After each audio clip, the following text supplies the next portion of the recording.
इस वीडियो में हम देखेंगे कि हमें एक स्टूडेंट को कैसे अपना ऑनलाइन एग्जाम देना है स्कोलेरो ऐप की हेल्प से। तो हम यहाँ पर स्कोलेरो ऐप का यूज नहीं करेंगे, हम गूगल क्रोम सॉफ्टवेयर को सभी बच्चे अपने मोबाइल पर या लैपटॉप पर इंस्टॉल कर लीजिएगा, ठीक है। तो उनको आसानी होगी और इजीली वो एग्जाम दे पाएंगे, ऐप के थ्रू नहीं हो पाएगा, ठीक है। तो मोबाइल पर या अपने लैपटॉप पर गूगल क्रोम इंस्टॉल कर लीजिएगा। उसके बाद गूगल क्रोम इंस्टॉल करने के बाद आपको apps.scolaro.com इसे अपने एड्रेस बार पे टाइप करना है, तो आपको ये स्क्रीन नजर आएगी। मैंने एक स्टूडेंट का यूजर आईडी और पासवर्ड लेकर के इस वीडियो को बनाया हुआ है स्टूडेंट इंड से। तो यहाँ पर आपको स्कूल की तरफ से जो यूजर आईडी और पासवर्ड मिला हुआ है उसे आप यहाँ पर टाइप करिएगा। ये चीज याद रखिएगा कि आपका पेपर जो कि एमसीक्यू टाइप का है उसकी टाइमिंग है 8:30 to 9, मतलब ये 30 मिनट्स का है। तो आपको उस समय एकदम लॉग इन रहना है, ठीक है, क्योंकि उसी समय पेपर को पब्लिश किया जाएगा टीचर्स के द्वारा। और अगर आप लेट हो जाते हैं या आप सबमिशन आपका लॉग इन आपने लेट में किया तो पेपर आपका जो है फिर एक टाइम ड्यूरेशन के बाद एक्सेप्ट नहीं किया जाएगा। सबमिट तो हो जाएगा लेकिन उसे एक्सेप्ट नहीं किया जाएगा, ठीक है। 8:30 to 9 पर आपका पेपर सबमिशन हो जाना है, ठीक है। उसके बाद आपका पेपर सबमिशन स्कोलेरो तो एक्सेप्ट कर लेगा लेकिन टीचर उसे एक्सेप्ट नहीं करेगा, तो इस चीज का ध्यान रखिएगा, ठीक है। आप 8:30 पर एकदम लॉग इन करके तैयार रहिएगा। जैसे ही पेपर पब्लिश होएगा आपको एक्टिविटी फीड में आगे का प्रोसीजर देखिए। यहाँ पे अपना लॉगिन आईडी पासवर्ड डाल के आप साइन इन पे जाएंगे। जैसे ही आप साइन इन करेंगे आपके सामने इस तरह से स्क्रीन नजर आएगी। इसमें आपको एक्टिविटी फीड पे आना है। एक्टिविटी फीड पे ये देखिए मैंने अभी ये पब्लिश किया हुआ है और कंप्यूटर साइंस का 11th बी का ये पेपर है, ठीक है। तो आपको यहाँ subject 11th B demo test, ठीक है। इस तरह से ये फिलहाल मैंने डेमोस्ट्रेशन के लिए बनाया हुआ था, तो यहाँ पे डेमो टेस्ट करके नजर आ रहा है। आपको भी अपनी क्लास का इसी तरह से आपके सब्जेक्ट का यहाँ पर लिंक नजर आएगा। आपको उस टाइटल पे क्लिक कर देना है। जैसे ही आप उस टाइटल पे क्लिक करेंगे तो आपके सामने इस तरह से स्क्रीन आएगी और इसमें कुछ इंस्ट्रक्शन शुरुआत में दिए हुए हैं। ये तो टेस्ट का नाम है, यहाँ पे आपका क्लास सेक्शन और प्रीमिड टेस्ट ऐसे करके लिखा होगा, ठीक है। There are 20 MCQ questions in this paper. There is no negative marking. After 30 minutes, your time over automatically. ये सब मैंने इंस्ट्रक्शंस में डाले हुए थे, तो ये सब स्कूल की तरफ से इंस्ट्रक्शन दिए जाएंगे आपको और वही आपको यहाँ पे नजर आएंगे। तो इन पॉइंट्स को ध्यान रखिएगा। ये मैंने ऐसे ही रैंडमली टाइप कर दिए हैं, स्कूल की तरफ से ये इंस्ट्रक्शन मिलेंगे, ठीक है। वो हर क्वेश्चन पेपर में मिलेंगे आपको। आपको कुछ नहीं करना है, स्टार्ट बटन पे क्लिक कर देना है। अब आपके सामने इस तरह से क्वेश्चंस खुल जाएंगे। ये सारे क्वेश्चंस देखिए आपके सामने खुले हुए हैं और ये टाइमर आपका ऑन हो गया है। तो देखिए आप देख रहे हैं ये काउंटडाउन टाइमर है, मतलब ये टाइमर पीछे चल रहा है, मतलब जैसे ही ये 0 हो जाएगा आपका टाइम ओवर हो जाएगा, ठीक है। तो मैंने एक ऐसे ही पेपर टीचर्स को समझाने के लिए कि कैसे पेपर बनाना है, तो मैंने ऐसे रैंडमली बना दिया है। इसका कुछ भी इनसे लेना देना नहीं है, ठीक है। तो यहाँ पे मैं कुछ भी आंसरिंग कर दे रहा हूँ ऐसे नॉर्मल सा, ठीक है। तो यहाँ पे मैंने बस ऐसे बताने के लिए कर दिया था, ठीक है। और आप आंसरिंग करने के बाद अपने 20 क्वेश्चंस की इसी तरह से आंसरिंग करेंगे। करने के बाद आप सबमिट क्विज पे क्लिक कर देंगे। और अगर आपकी कनेक्टिविटी लॉस होती है, जैसे कुछ बच्चों का क्वेश्चन है कि भाई सर ऐसा हो जाए कि इंटरनेट कनेक्शन चला गया तो हमारा पेपर मालूम पड़ा हम इतनी देर से सॉल्व किए और कनेक्टिविटी चली गई। बिल्कुल परेशान नहीं हो, अपने आप ये टाइमर वहीं रुक जाएगा। जैसे ही कनेक्टिविटी आएगी वो टाइमर उसके बाद से आगे बढ़ेगा, ठीक है। आपका टाइमर ऐसा नहीं है कि आपका जो है टाइम उतनी देर बेकार चला जाएगा, ठीक है। तो आप अपने क्वेश्चंस का आंसरिंग करिएगा आराम से। आंसरिंग करने के बाद सबमिट, पूरे 20 क्वेश्चन सॉल्व करने के बाद आप सबमिट क्विज पे क्लिक कर दीजिएगा और ये आपका your quiz is submitted successfully ऐसे लिख के आएगा। ओके पे क्लिक कर दीजिएगा और ये आपका क्विज जो है वो सबमिट हो गया टीचर के पास, ठीक है। तो इस तरह से टीचर के पास सबमिट हो जाएगा। आपको इन चीज का ध्यान रखना है, गूगल क्रोम का यूज करिएगा। गूगल क्रोम अच्छा ब्राउजर है, उस पर आपको जैसे ये चीजें डिस्प्ले कराई गई हैं वैसे ही आपको नजर आएंगी, ठीक है। तो बस इतना सा काम करना है आपको।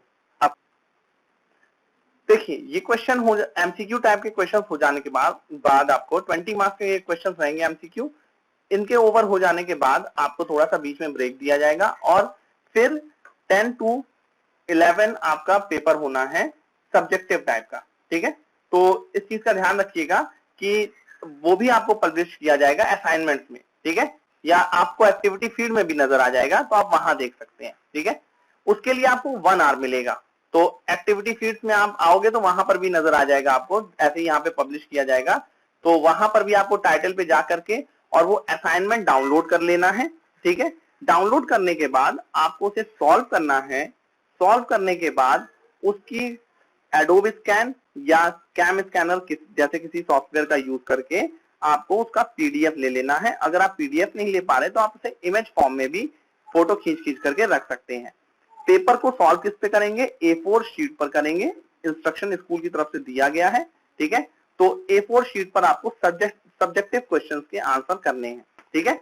और करने के बाद आपको उसकी फोटो खींचनी है। फोटो खींचने के बाद आपको अपना वो असाइनमेंट में जाकर के सबमिट कर देना है, ठीक है। तो आप असाइनमेंट में जाकर के आपको लिंक नजर आएंगे, जैसे ये आपको नजर आ रहे हैं, ठीक है। एक्शन यहाँ पे आप देख सकते हो, ठीक है। ये फिलहाल सबमिशन डेट ओवर हो चुकी है यहाँ पर सारी, तो फिलहाल आपको उस दिन नजर आएगी पेपर वाले दिन, और उसी टाइम पर आपको बस उसे यहाँ पे एक्शन पे जाना है और सबमिट कर देना है, ठीक है। अपनी फाइल को ब्राउज करना है, जो भी आपने फोटो खींची अपनी A4 शीट की, उसको यहाँ से सेलेक्ट करके और आपको इसे सबमिट कर देना है। आप एडोब स्कैन से उसको पूरी पीडीएफ फॉर्म में बना सकते हो, जितने भी आपके A4 शीट में आपने सॉल्यूशन किया है, और उसको सीधे एक फाइल में यहाँ पर सबमिट कर सकते हो, ठीक है। एडोब स्कैन या कैम स्कैनर जैसे सॉफ्टवेयर को पहले से इंस्टॉल करके रखिएगा इसके लिए अपने मोबाइल पर। स्टूडेंट कैसे अपना असाइनमेंट सबमिट करेंगे, यहाँ पर इसमें मैं आपको समझा रहा हूँ इस वीडियो में। इसके लिए सबसे पहले उन्हें एडोब स्कैन को डाउनलोड करना पड़ेगा गूगल प्ले स्टोर से, ठीक है। यहाँ पे एडोब स्कैन टाइप करिए और इसको आप मेरे में क्योंकि पहले से इंस्टॉल है इसलिए ओपन लिख के आ रहा है, आप लोगों के में इंस्टॉल लिख के आएगा, तो उसे इंस्टॉल करके ओपन कर लीजिएगा। इसके बाद आपको जो भी फाइल स्कैन करनी है उस फाइल को यहाँ से ऐसे करके, जैसे मैं एक अपने बुक से कर ले रहा हूँ, आप अपने आंसर शीट को ऐसे स्कैन करिएगा, ठीक है। तो ये देखिए एक फ़ोटो यहाँ पे स्कैन हो गई है, और ये अपने आप देखिए डॉट से ये आप इसको पूरा प्रॉपर सिलेक्शन कर सकते हैं। फिर कंटिन्यू करिए, फिर अगले पेज को स्कैन कर लीजिए, ऐसे बड़ा ही आसानी से स्कैनिंग हो जाएगी। अपने आप ये डॉट्स आ जाएंगे, स्कैनिंग हो जाएगी, सिलेक्शन हो जाएगा। ये देखिए अपने आप आपका एक एक पेज जो है स्कैन होता जाएगा। तो इस तरह से ये 2 पेज मैंने स्कैन करके यहाँ पे दिखाए हैं, और आप इनका नाम रीनेम करके जो भी स्टूडेंट का नाम हो, और सबसे पहले क्लास लिखिएगा, ठीक है। तो क्लास है जैसे मान लीजिए 11B, ठीक है, और सीता, ठीक है, शर्मा, कुछ भी नाम दे दीजिए, ठीक है, और ओके कर दीजिए। यहाँ से फाइल सेव हो गई है। फिर कलर पे जा करके ओरिजिनल कलर कर अप्लाई टू ऑल करके ओरिजिनल कलर कर लीजिएगा, ठीक है। ऐसा करने से सब पर ये अप्लाई हो जाएगा। सेव पीडीएफ करिएगा।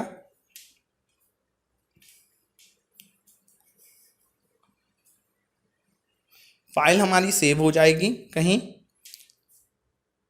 तो हमें शेयर पे जाना है ताकि हम इसको ढूंढ पाएँ जब हमें इसे अपलोड करना होगा। तो फिर यहाँ पे आपके पास कोई ना कोई फाइल मैनेजर होगा, जैसे यहाँ पे कॉपी टू ऑप्शन मुझे नज़र आ रहा है। आप भी ऐसे किसी फाइल मैनेजर का यूज़ करके अपनी फ़ाइल को, जैसे मैं SD कार्ड में रख रहा हूँ, SD कार्ड में एक डॉक्यूमेंट नाम का फोल्डर मैंने बनाया हुआ है, मैं वहाँ पे रख रहा हूँ।